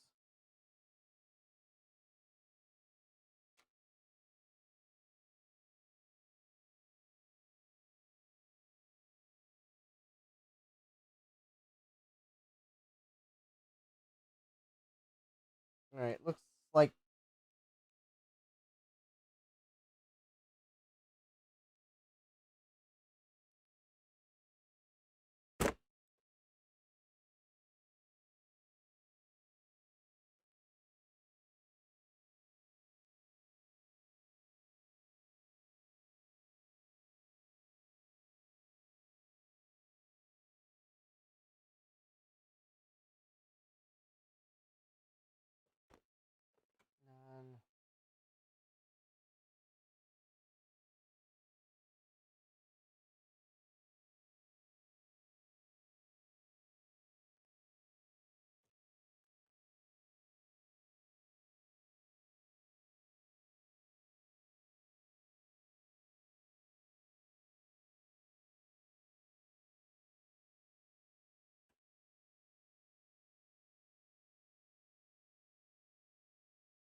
Let me pull up the schematics myself.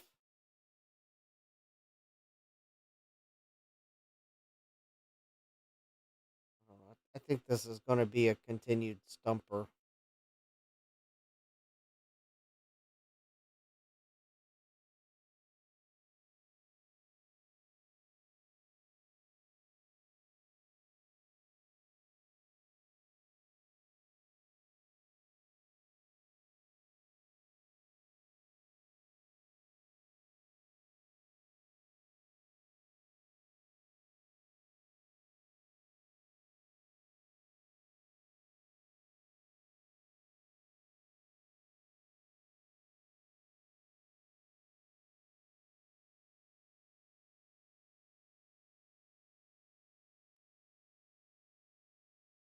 No, just dawned on me to check something here real quick on one of these boards.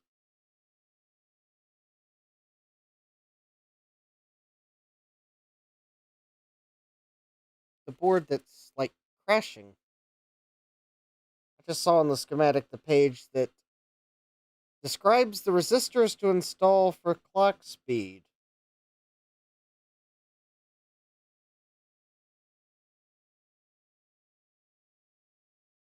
Because I don't necessarily know what Mac it got pulled out of.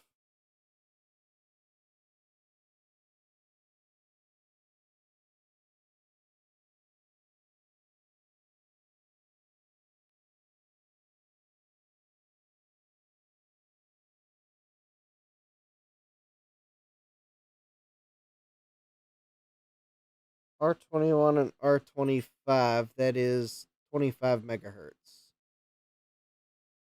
Oh, okay.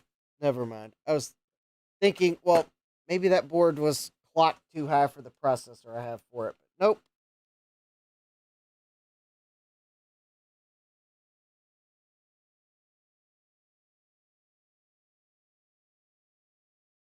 All right, so the Antelope chip, I think's the video chip, and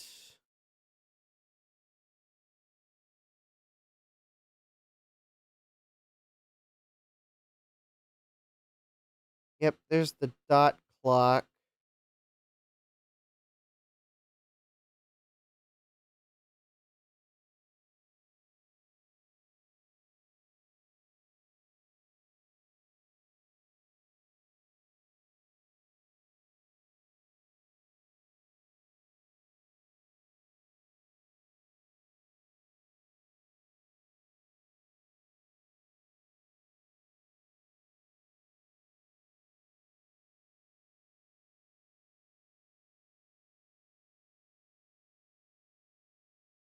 But I sure don't see the oscillator on that page. Oh, there it is. It's on the previous page.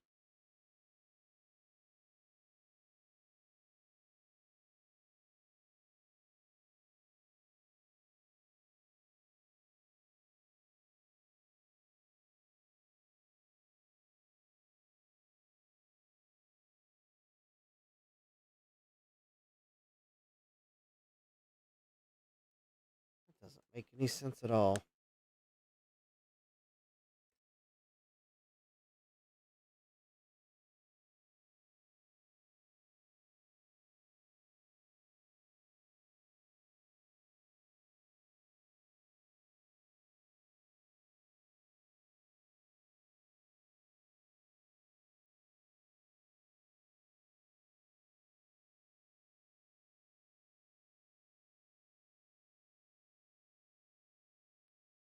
Oh, the dot clock's coming from, actually comes from U17,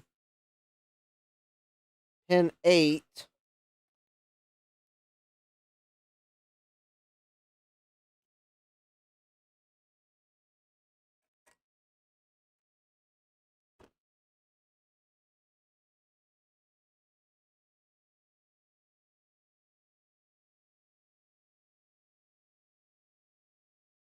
And then I think it goes through a 47 ohm resistor before going into pin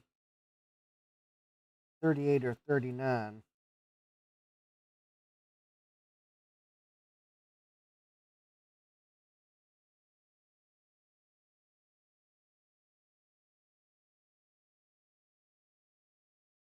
And I can confirm I have a 47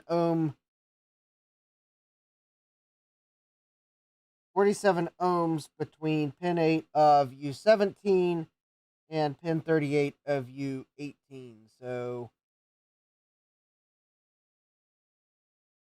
I believe we are getting a dot clock. And then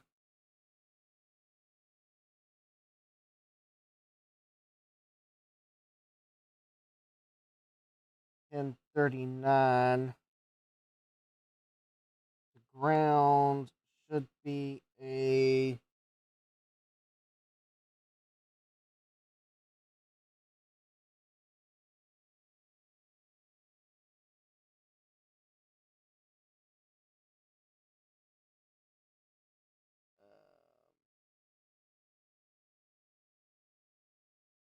oh, I'm probably looking for resistors on the bottom side of the board. I mean, okay, so we probably have a dot clock connection, but it's not. Yeah, U17's that chip right there.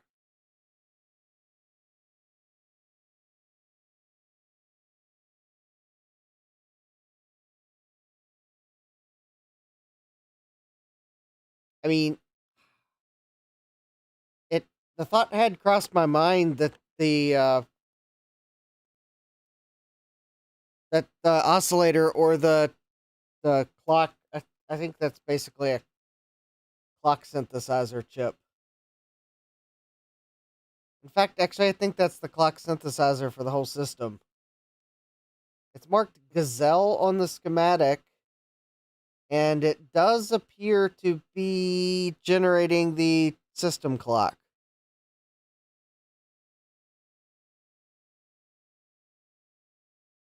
And the dot clock.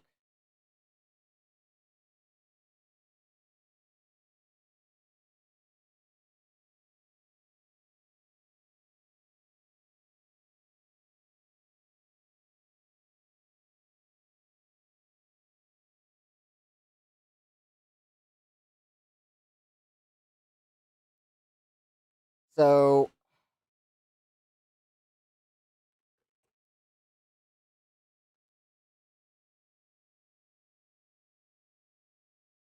that that is one of my suspicions.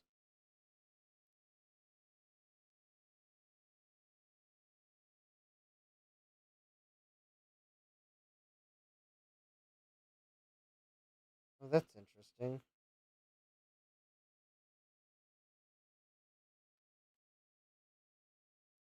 All right, I just noticed on this board, this is the one that was crashing. I just noticed that there's some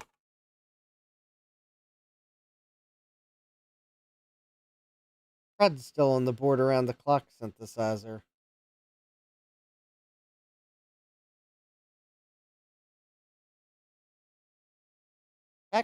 Actually, that RAM chip there doesn't. Those RAM chips kind of look like they're still dirty. All right, I'm going to because it's about time to end the stream. I'm starting to get tired.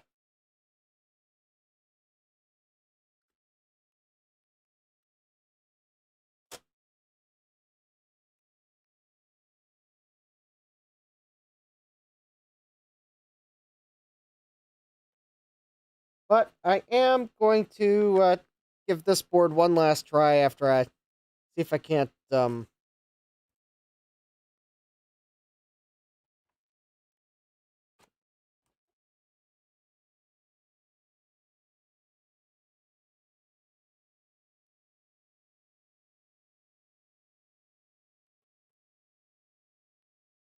take some isopropyl alcohol and maybe clean up a few of these problem spots first.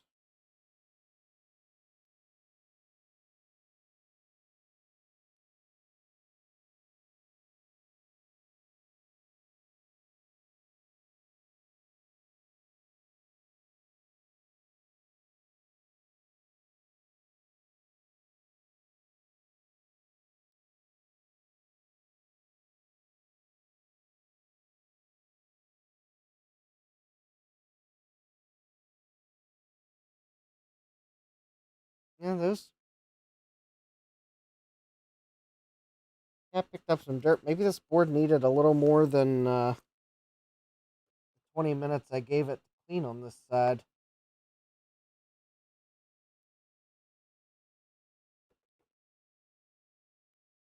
There's some residue between those there, and between there.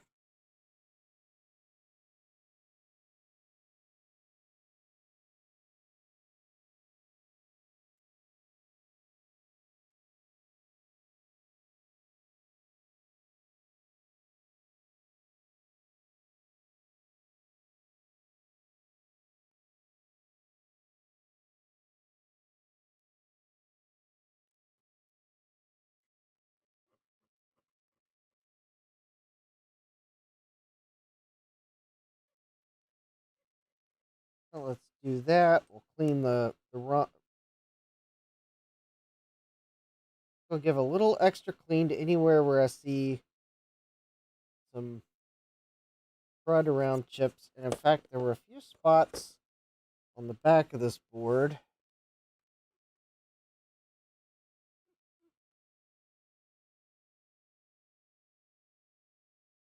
Kind of looked like we had.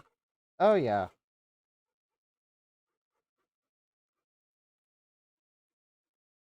deposits around the back side of the rum chips. All right.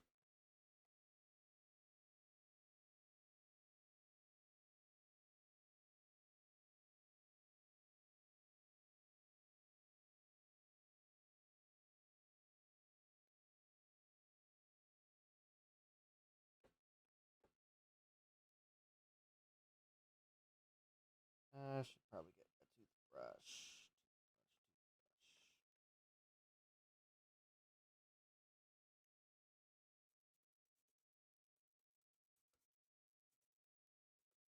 Yeah, it kind of looks. All right, maybe the back side of this board is.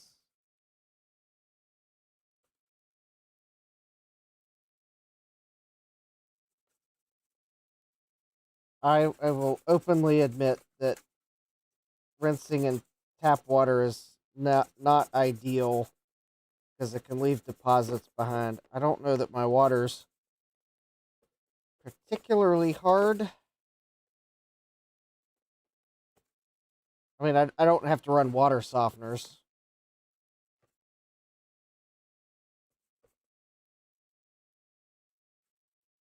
I mean, I know the water's going to have some minerals in it, though.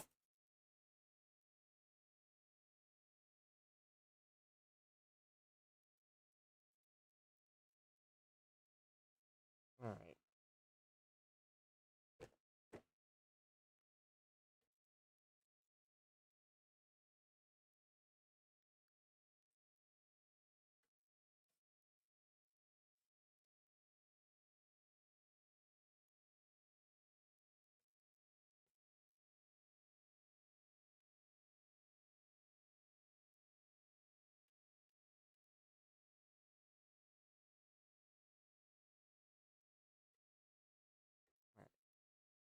I'm just making sure that there's.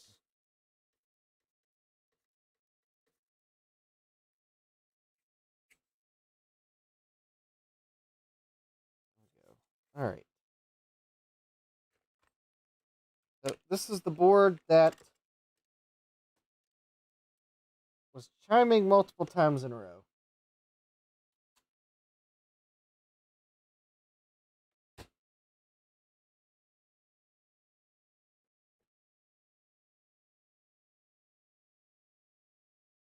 In fact, I'm just going to plug in serial and keyboard.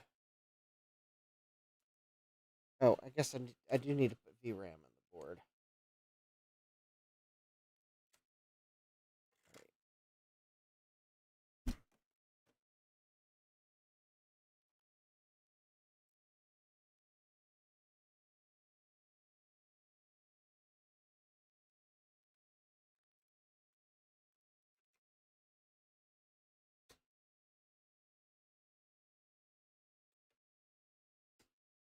All right.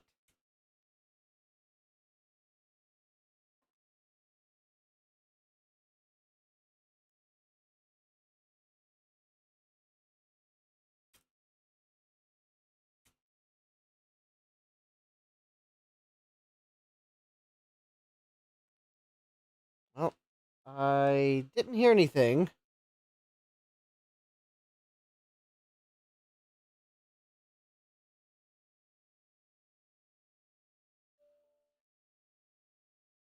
And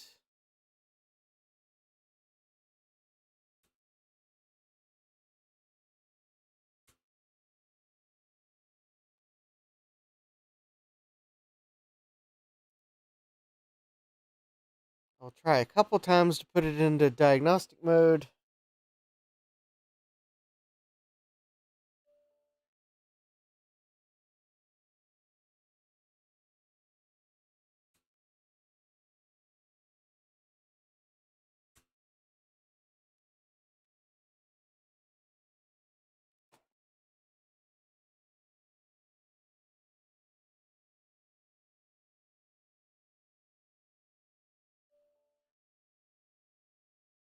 So, nope. Okay, so the board that was crashing.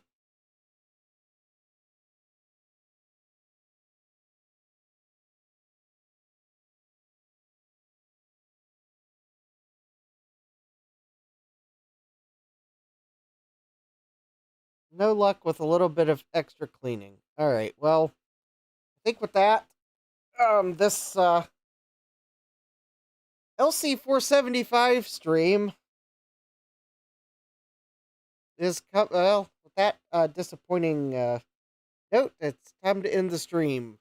So, will we be looking at the LC475 my next stream? No, we'll get to April Apples. So, next stream, Jack says you're close though, I can feel it. Yeah, I think I am close. I'm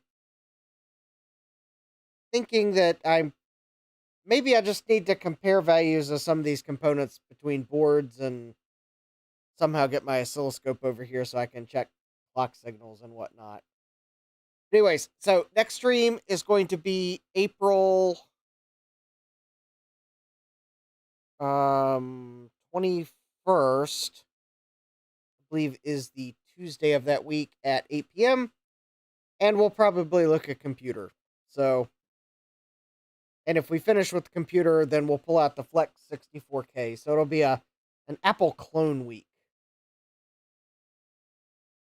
Jack says you need to visit a garage sale to get a vintage 80s microwave cart for your oscilloscope. If I had a microwave cart, I don't know that that would necessarily solve all my problems, but it would at least give me a cart to put my oscilloscope on, which is better than I have. That would, yeah, I may see if I can find a microwave cart that would at least let me put my oscilloscope on a cart, and I could roll it over here close enough to be able to use it. So I'll keep that in mind. My new workbench will be the ultimate fix, but oh, I did order a track saw. The track saw came in.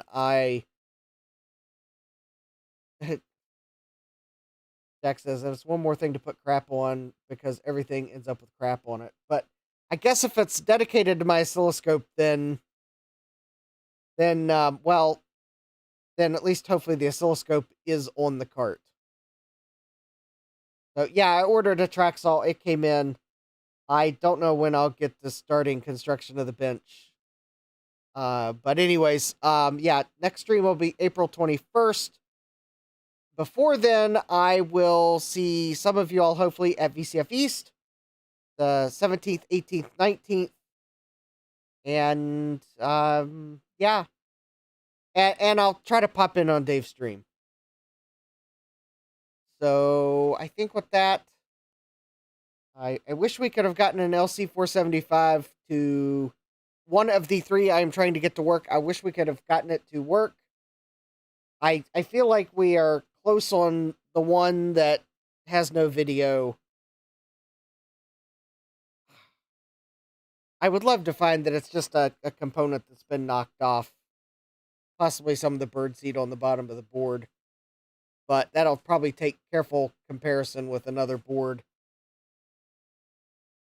But anyways, yeah, with that, I hope to see you all here next time. And until then, thanks for joining me, hanging out in the chat. Don't forget to smash that like button, subscribe, and turn on notifications so you know when I go live next. And have a great rest of your day. Take care, and God bless. Computerized Start is brought to you by my awesome patrons on Patreon and by your tips and memberships on Ko-fi. These and other channel supporters make my live streams possible.